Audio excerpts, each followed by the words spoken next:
Hello, xin chào các bạn đã quay trở lại với kênh YouTube Review 5 phút.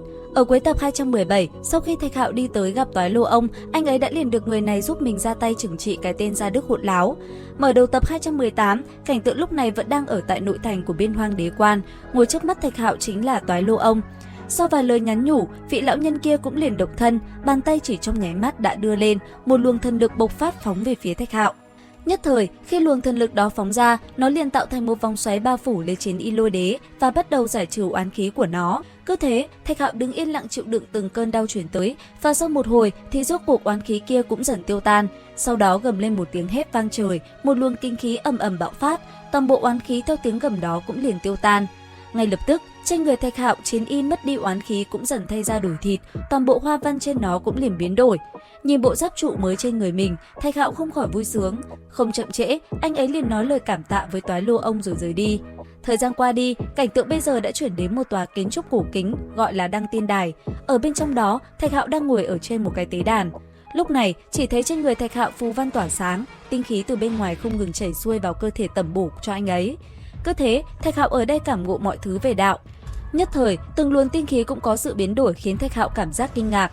Cuối cùng khi xong xuôi, Thạch Hạo chỉ vung nhẹ tay, một luồng kinh lực màu vàng liền phóng ra xung quanh, làm nơi đây như chấn động. Nhất thời ở bên ngoài, trên đỉnh Đăng Tiên Đài, một đóa sen cũng mơ hồ ngưng tụ lại, hư ảnh một gương mặt lạnh lẽo khổng lồ xuất hiện. Đến khi hư ảnh kia tan biến, ở gần đó, trên một đỉnh núi, một lão nhân tay cầm quạt đột nhiên phóng ra một giọt huyết sắc, ẩn chứa ký tự phù văn lao về phía Thạch Hạo. Nhất thời, khi nó dung nhập vào mi tâm của Thạch Hạo, một cảnh tượng kỳ dị cũng liền diễn ra. Ở nơi đó, từng tiếng gào thét vang lên dữ dội. Thế nhưng, cũng chẳng biết những cảnh tượng này có ý nghĩa gì, đến khi tỉnh táo lại, một cảm giác nghi hoặc cũng dấy lên trong đầu Thạch Hạo. Tuy vậy, cũng chẳng suy nghĩ nhiều, nháy mắt sau, anh ấy đã được truyền tống tới một nơi khác, nơi đây chính là Vô Lượng Thiên. Vừa tới, Thạch Hạo nhìn thấy phía trước là cảnh tượng một đám đông người đang bị xích hai chân và bắt ép đi lao động khổ sai. Và tất nhiên, Thạch Hạo là người mới, vừa tới, anh ấy cũng nhanh chóng bị bắt lại và đóng một ấn ký trên tay và ép phải làm việc. Tuy nhiên, thừa dịp đám người kia vừa đi, Thạch Hạo cũng ngay lập tức phá bỏ ấn ký. Xong xuôi, anh ấy liền phá bỏ xiềng xích thả mọi người ra. Sau đó, Thạch Hạo tiếp tục tiến sâu vào nơi này thì vô tình đi tới một cái hồ nước.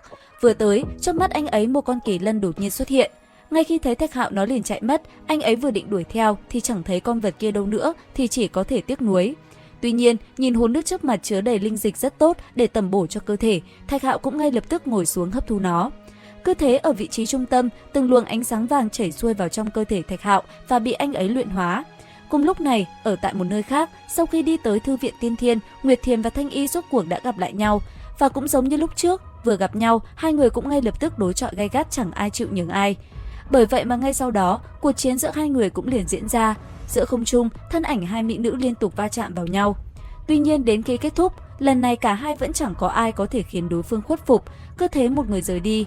Còn đám người Tào Vũ Sinh, sau khi lạc mất Thạch Hạo, dưới sự dẫn đường của Tam trưởng lão, lúc này họ đã cùng nhau đi tới Thư viện Thiên Thần. Thế nhưng, khi biết Thạch Hạo mất tích, mọi người cảm thấy vô cùng lo lắng. Đứng trước Tam trưởng lão, họ thay nhau hỏi dò tin tức.